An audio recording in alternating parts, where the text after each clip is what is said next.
El feudalismo es un sistema económico-social, es decir, una forma de organizar la sociedad, economía, religión y política.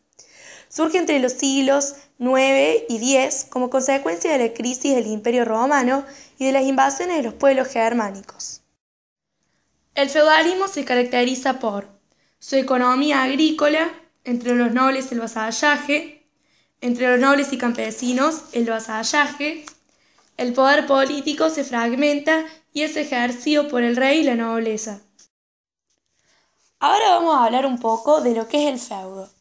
Por un lado tenemos las tierras del señor, que por lo general estas tierras eran las mejores y los campesinos tenían la obligación de cultivar allí. Los productos que obtenían de su cultivo se entregaban al señor en su totalidad. Incluía el castillo, los bosques, el molino, la fragua y el horno por cuya utilización los habitantes del feudo debían pagar. Por otro lado, estaban los mansos, que eran tierras que los nobles cedían a los campesinos que vivían en el feudo a cambio que entregasen al señor el pago de una renta que podía ser dinero, productos y, sobre todo, servicio. También encontramos los bosques, donde se lleva el ganado que se alimentara.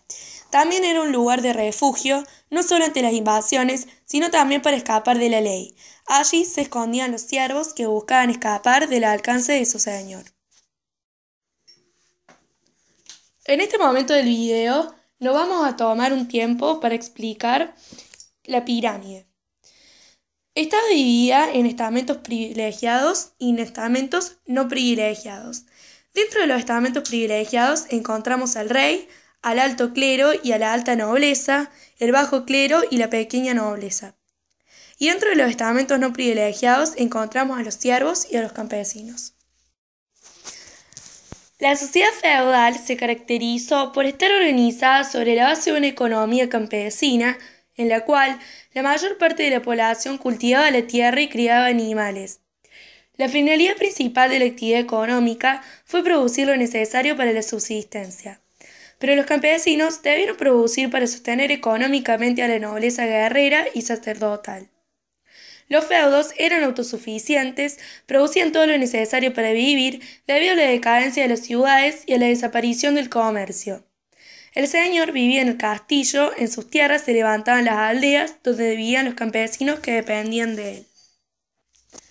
Dentro de la economía encontramos el sistema barbecho, que consiste en dividir la tierra en dos partes y dejar sin cultivar una de ellas para evitar que se agotara. Era el sistema de cultivo más utilizado. Se producían sobre todo cereales, trigo, centeno, cebada, avena, que eran, junto con el vino, los alimentos fundamentales de los campesinos. El ganado era escaso y por ello había oro. Ahora vamos a conocer un poco más sobre la política del sistema feudal. Había 4 obligaciones que eran: derecho del señor a quedarse con todos los bienes del campesino a su muerte, sobre todo si se trataba de tierras. Después tenías la prohibición de contraer matrimonio fuera del dominio del señor, salvo que sea autorizado por él. Por otro lado, había un pago de un impuesto o tributo anual que reflejaba la explotación y sometimiento del campesino al señor, pago de impuestos por el uso de molinos, hornos y bosques, y por último, el pago de diezmo a la iglesia. Algo muy importante también era el contrato feudal, donde los nobles menos ricos se vinculaban a los más ricos mediante lo que se llamó el contrato feudal solo entre los miembros de la nobleza. Ahora nos vamos a centrar un poco en lo que era la cultura y la iglesia en el sistema feudal. La cultura estuvo dominada por 2 estamentos privilegiados, la iglesia y la nobleza. La iglesia difundió la cultura antigua. Los monjes eran prácticamente los únicos que sabían leer y escribir, y en los monasterios se copiaban numerosos libros de los primeros pensadores cristianos y de autores clásicos. El idioma utilizado era el latín, considerado como la lengua culta y universal.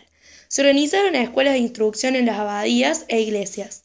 Se lo formaban en el conocimiento de las Sagradas Escrituras y en el estudio de la filosofía escolástica. La escolástica fue la filosofía medieval por excelencia.